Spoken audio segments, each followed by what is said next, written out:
Hello, നിങ്ങൾക്കെല്ലാവർക്കും Shiny Xavier YouTube പേജിലേക്ക് ഒത്തിരി സ്നേഹത്തോടെ സ്വാഗതം. ഇന്ന് നിങ്ങൾക്ക് എല്ലാവർക്കും ഇഷ്ടപ്പെടുന്ന വേറെ ഒരു വിഭവമായിട്ടാണ് ഞാൻ വന്നിരിക്കുന്നത്. കട്ട്ലറ്റിൻ്റെ സെയിം കൂട്ടുകൊണ്ട് ഉണ്ടാക്കാവുന്ന സ്കോച്ച്ഡ് എഗ്, മുട്ട പുഴുങ്ങിയിട്ട് പൊതിഞ്ഞെടുക്കുന്ന ഒരു പലഹാരമാണ്. വളരെ ടേസ്റ്റിയാണ് കേട്ടോ. എഗ് പഫിലും ഒക്കെ ഇരട്ടി രുചിയാണ്. നിങ്ങളൊന്ന് ട്രൈ ചെയ്യണേ.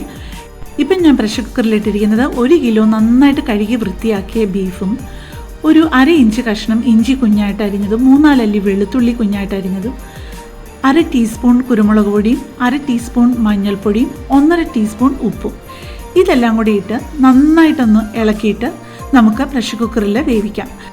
ബീഫ് കുക്ക് ചെയ്യുമ്പോൾ വെള്ളം ഒഴിക്കണമെന്നില്ല കേട്ടോ. പിന്നെ നിങ്ങൾക്ക് അടിക്ക് പിടിക്കുമെന്ന് തോന്നുന്നുണ്ടെങ്കിൽ, പേടിയുണ്ടെന്നുണ്ടെങ്കിൽ ഒരു 1/4 കപ്പ് വെള്ളം മാക്സിമം ഒഴിച്ചാൽ മതി. കണ്ടല്ലോ, ഒട്ടും വെള്ളം ഒഴിക്കാഞ്ഞിട്ടും അടിയിൽ വെള്ളം കിടപ്പുണ്ട്.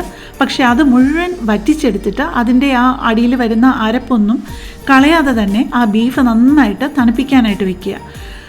എന്നിട്ട് പ്രഷർ കുക്കറിലോട്ട് നമുക്ക് ആ ബീഫ് എടുത്തതിൻ്റെ നേരെ പകുതി അളവ് പൊട്ടറ്റോ എടുത്ത് ആവശ്യത്തിന് വേവിച്ചെടുക്കണം. ഇപ്പം നമ്മുടെ ബീഫൊക്കെ തണുത്ത് നമുക്ക് മിൻസ് ചെയ്യാൻ പരുവമായിട്ടുണ്ട്. ഈ പരുവത്തിലാണ് മിൻസ് ചെയ്തെടുക്കേണ്ടത് കേട്ടോ. അപ്പോൾ ഇനി നമുക്ക് വഴറ്റാൻ ആവശ്യമുള്ളതൊക്കെ എടുക്കാമേ. ഒരു 1.5 ഇഞ്ചിൻ്റെ ഒരു കഷ്ണം ഇഞ്ചി കുഞ്ഞായിട്ട് അരിയണം. ഒരു 15 തൊട്ട് 20 പച്ചമുളക് വരെ എടുക്കാം. അതും പൊടിയായിട്ട് അരിയേണ്ടതാണ്. പിന്നെ ചെയ്യേണ്ടത് കറിവേപ്പില, സവാളയുള്ളി. സവാള 1 കിലോ ബീഫാണെങ്കിൽ 1 കിലോ ഉള്ളി തന്നെ, അല്ലെങ്കിൽ ഒരു 8 വലിയ ഉള്ളി. ഇതെല്ലാം വളരെ പൊടിയായിട്ട് വേണം അരിയാനൊക്കെ കേട്ടോ. അല്ലാന്നുണ്ടെന്നുണ്ടെങ്കിൽ നമുക്ക് കട്ട്ലറ്റ് പിടിക്കുമ്പോൾ അത് പാടാകും, ഷേപ്പ് ചെയ്യുമ്പോഴത്തേക്ക് ബുദ്ധിമുട്ടാവും. അപ്പം നമ്മളൊരു 1/4 കപ്പ് എണ്ണ ഒഴിച്ചിട്ടുണ്ട്. എണ്ണ ഒഴിച്ചിട്ട് ഇതെല്ലാം നന്നായിട്ട് വഴറ്റുക.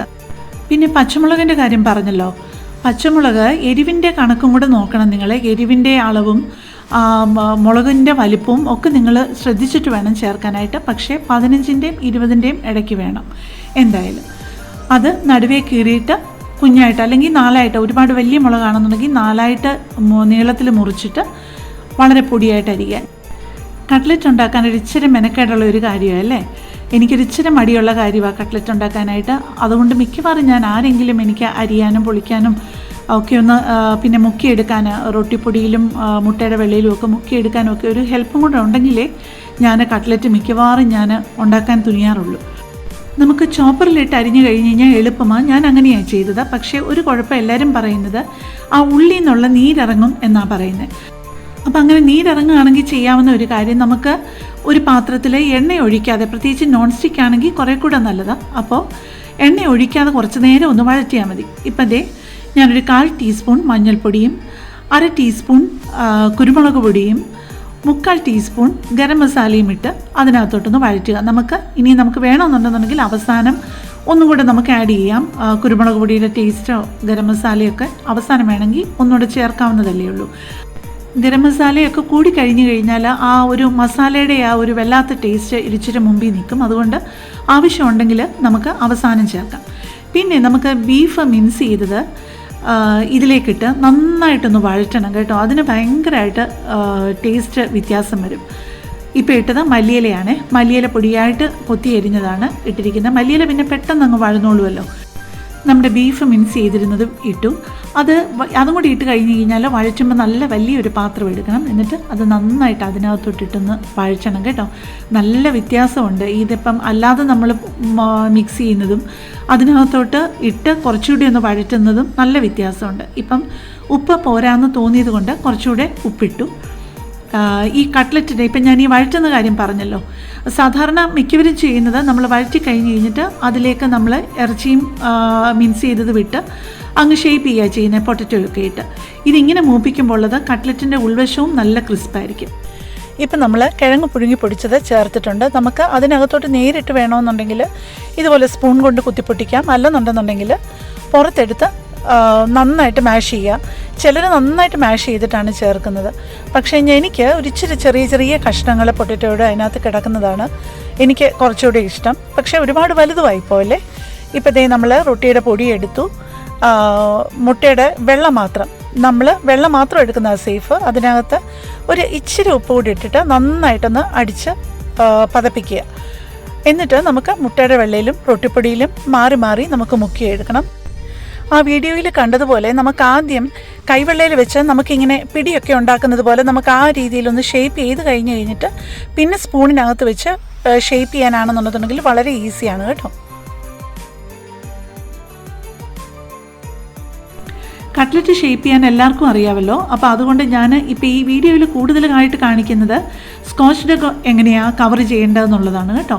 ആ മുട്ട എങ്ങനെയാണ് കവർ ചെയ്യുന്നതെന്ന്. അപ്പോൾ ഒരു കട്ട്ലറ്റിൻ്റെ ഒരു മാവ് ആ ഒരു വലിപ്പത്തിലെടുത്തിട്ട് അത് നന്നായിട്ട് കൈവെള്ളയിൽ വെച്ച് ഒന്ന് പരത്തി ആ മുട്ട പുഴുങ്ങിയത് നടുക്കോട്ട് വെച്ചിട്ട് ആ കൈയുടെ വെള്ളയുടെ ഉള്ളിൽ 2 കൈക്കുള്ളിലും വെച്ചിട്ട് നന്നായിട്ടൊന്ന് അമർത്തി ഒന്ന് ഒതുക്കുക. ശരിക്കും 2 കട്ട്ലറ്റ് വേണം കേട്ടോ ഒരു സ്കോച്ച്ഡ് എഗ് ഉണ്ടാക്കാനായിട്ട്. നമ്മൾ പകുതി എടുത്ത് ഒരെണ്ണം കൊണ്ട് പൊതിയുക, പിന്നെ കുറച്ച് വേറെ ഒരു ഉരുള എടുത്തിട്ട് അതും ഇങ്ങനെ കൈ കൊണ്ടൊന്ന് പ്രസ് ചെയ്തൊന്ന് ഫ്ലാറ്റ് ആക്കിയിട്ട് അതിൻ്റെ മുകളിലോട്ട് കമിഴ്ത്തി വെച്ച് 2 കൈയുടെയും ഇടയ്ക്ക് വെച്ചിട്ട് ആ ജോയിൻ്റാണ് പ്രത്യേകിച്ച് ശ്രദ്ധിക്കേണ്ടത്. എന്നിട്ട് അവിടെ ഒക്കെ നന്നായിട്ട് ആദ്യം ഒന്ന് കൂട്ടി യോജിപ്പിച്ചിട്ട് നല്ല ഒരു ഷേപ്പ് ആക്കിയിട്ട് നമുക്ക് മുട്ടയുടെ വെള്ളയിലും റൊട്ടിപ്പൊടിയിലും നമുക്ക് മുക്കി ഫ്രൈ ചെയ്ത് കഴിഞ്ഞ് കഴിഞ്ഞാൽ നമുക്ക് എഗ് പഫൊക്കെ നമ്മൾ പുറത്തുനിന്ന് വാങ്ങിച്ച് കഴിക്കുമല്ലോ, അതിൻ്റെ ഇരട്ടി രുചിയാണ് കേട്ടോ ഇത്. പിന്നെ നമ്മൾ വീട്ടിൽ തന്നെ ഉണ്ടാക്കുമ്പോഴത്തേക്ക് അതിൻ്റെ ഒരു പ്രത്യേകതയും നമുക്ക് സേഫുമാണ്. നമ്മൾ എന്തൊക്കെയാണ് അതിനകത്ത് ചേർത്തിരിക്കുന്നതെന്ന് നമുക്കറിയാം. പിന്നെ ഇത് ഫ്രൈ ചെയ്യുമ്പോൾ ശ്രദ്ധിക്കാനുള്ള ഒരു കാര്യം എന്ന് പറഞ്ഞു കഴിഞ്ഞാൽ അത് മുങ്ങിക്കിടക്കാനുള്ള എണ്ണ വേണം കേട്ടോ. അപ്പം വഴറ്റിയത് ഏത് എണ്ണയിലാണോ ആ സെയിം എണ്ണയിൽ വേണം വറക്കാനായിട്ട്. വെളിച്ചെണ്ണയിലാണ് വഴറ്റിയതെന്നുണ്ടെന്നുണ്ടെന്നുണ്ടെങ്കിൽ ഫ്രൈ ചെയ്യാനും വെളിച്ചെണ്ണ തന്നെ ഉപയോഗിക്കണം കേട്ടോ.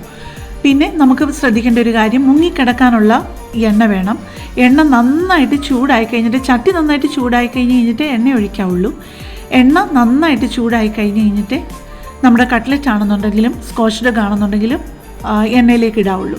പിന്നെ നമുക്ക് കൈകൊണ്ട് എടുത്തിടാനായിട്ട് ബുദ്ധിമുട്ട് പേടിയുണ്ടെന്നുണ്ടെന്നുണ്ടെങ്കിൽ നമുക്കൊരു അതിന് പറ്റുന്ന ഒരു തവി എടുത്തിട്ട് അതിലോട്ട് വെച്ചിട്ട് നമുക്ക് പെതുക്കെ എണ്ണയിലോട്ട് അങ്ങ് വെച്ച് കൊടുത്താൽ മതി.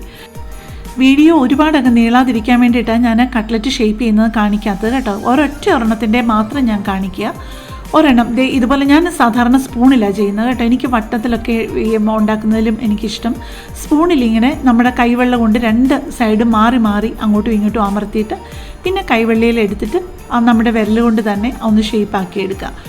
നമുക്ക് എണ്ണ നന്നായിട്ട് ചൂടായോന്ന് അറിയാനായിട്ടുള്ളത് ഒരു ഇച്ചിരി ബ്രെഡ് ക്രംസ് കുറച്ച് എടുത്തിട്ട്, അല്ലെന്നുണ്ടെങ്കിൽ കുഞ്ഞൊരു റൊട്ടിയുടെ കഷ്ണമോ വല്ലതും ഇട്ടാൽ പെട്ടെന്ന് അത് നന്നായിട്ട് അങ്ങ് പൊങ്ങി എണ്ണയുടെ മുകളിലോട്ട് വരുന്നുണ്ടെന്നുണ്ടെങ്കിൽ പിന്നെ നമുക്ക് ധൈര്യമായിട്ട് ഇടാം.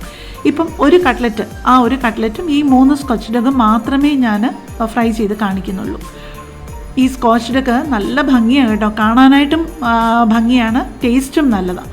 കാരണം നമ്മളിത് മുറിക്കുമ്പോഴത്തേക്ക് അതിൻ്റെ ആ പല കളർ, ആദ്യത്തെ ആ കട്ട്ലറ്റിൻ്റെ ബ്രൗൺ കളറും പിന്നെ മുട്ടയുടെ വെള്ള കളറും പിന്നെ നടുക്കത്തെ ഉണ്ണിയുടെ കളറും അതിൻ്റെ നടുക്കൊരു സോസും കൂടെ ഒഴിച്ച് കൊടുത്തു കഴിഞ്ഞാൽ കാണാൻ നല്ല ശേല, കുഞ്ഞൊരു മല്ലിയിലയുടെ കഷ്ണമൊക്കെ വെച്ച് ഡെക്കറേറ്റ് ചെയ്താൽ നല്ല ശേല നമുക്ക് വിരുന്നുകാർക്ക് കൊടുക്കാനും ഒക്കെ ആയിട്ട്.